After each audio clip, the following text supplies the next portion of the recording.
Hey, so today I thought I'd talk about my hospital adventures. Okay, like I said, my brain bled from an AVM. Well, I didn't say this part, but from an AVM right above my brain stem. And usually people die, but I didn't. And yeah, it just it affected mostly my motor skills, and I'm going to talk about my adventures in the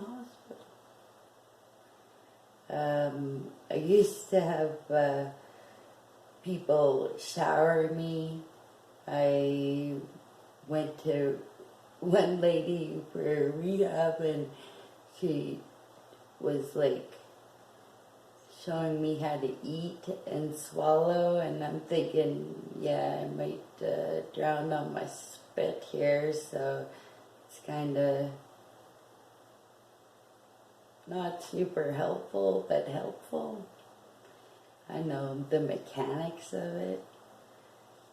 And this other guy asked me in rehab, he's like, well, what do you want to accomplish? And I'm thinking, right, like, I have people showering me.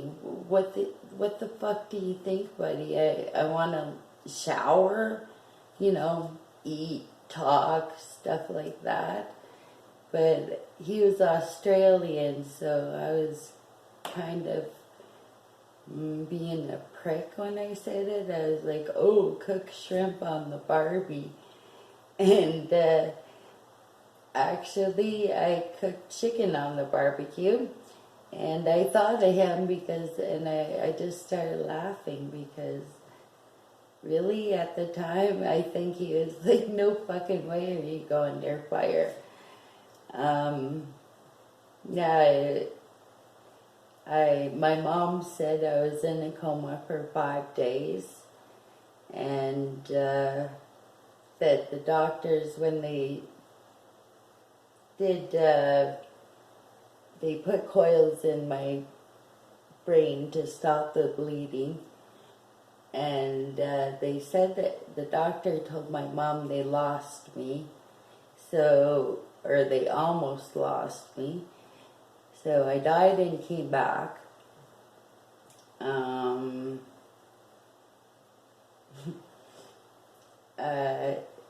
Yeah, I was really upset about things, right?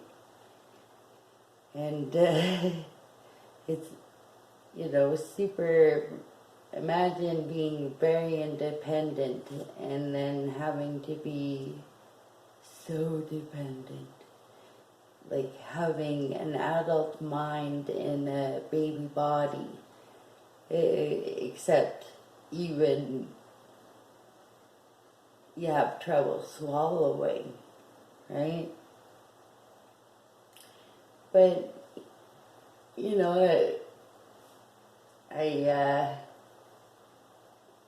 when I was in intensive care and I got out, I was in there for 5 days.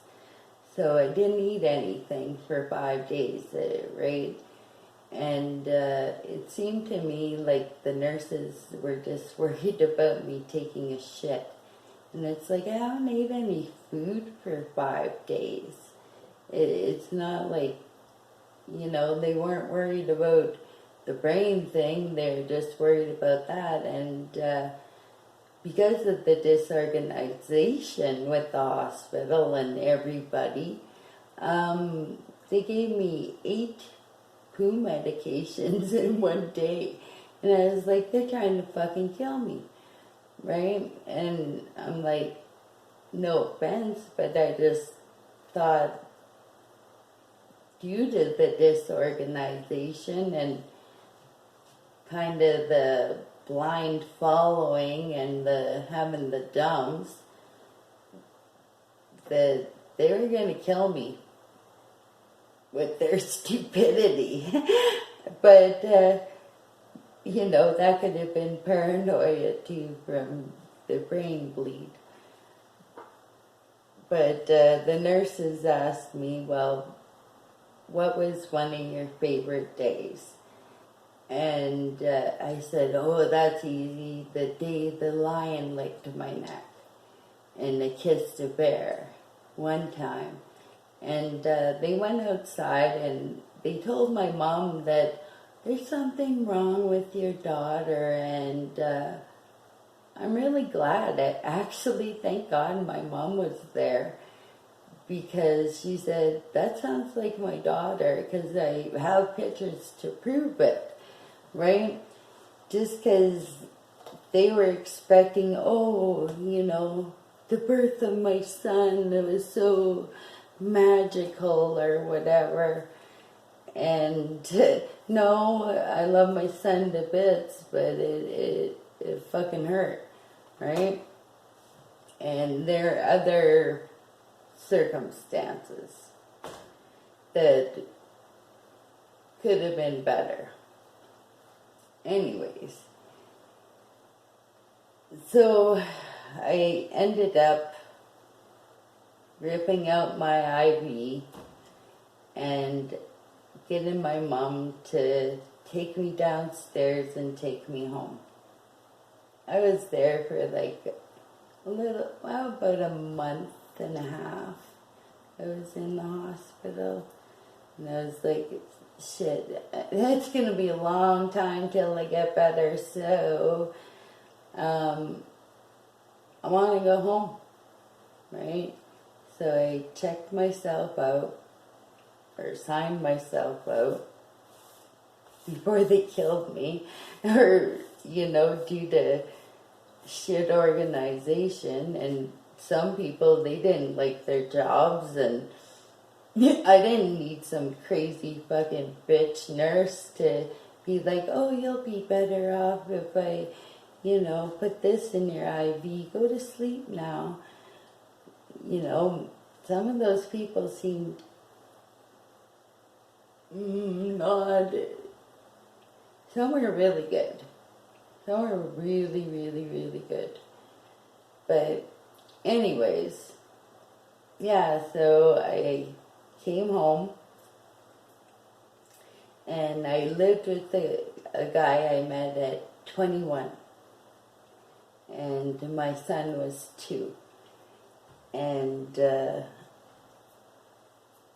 I'm 44 now. And he was super awesome, right? Like, he is really helpful and stuff. You know, he was in a band, or is in a band, and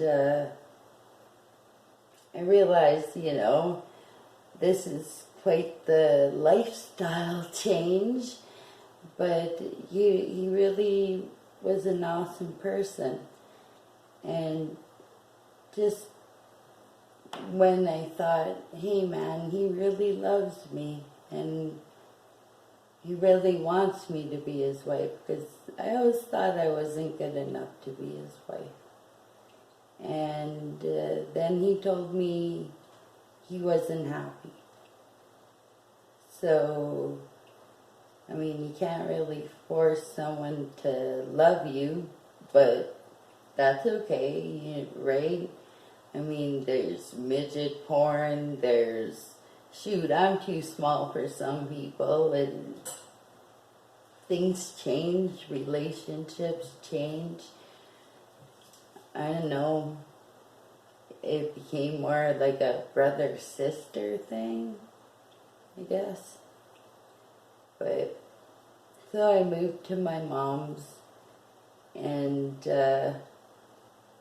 I started renovating her basement, and right now I'm back at the house I used to live at, but Pete, the guy who I dated for like 20 years, he has a girlfriend, and she lives in Mexico. And yeah, you know, stuff happens, right? But it's all good. Everything's all good. Anyways,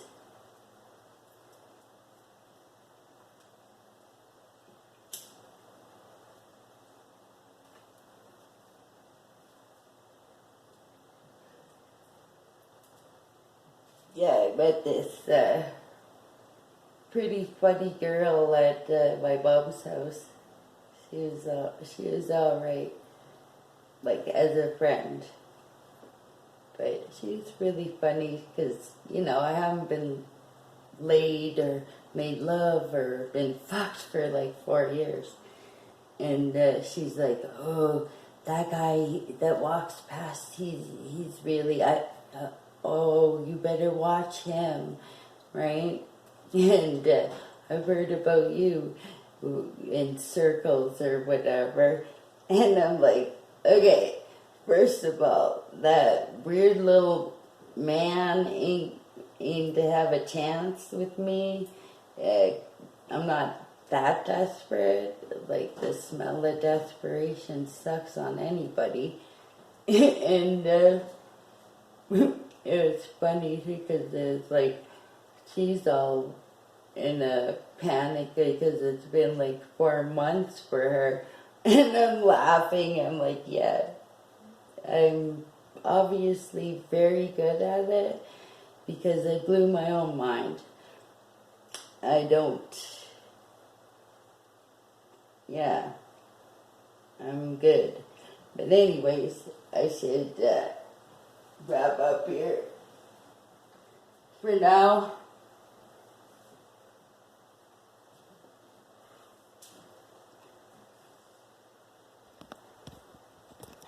See me later.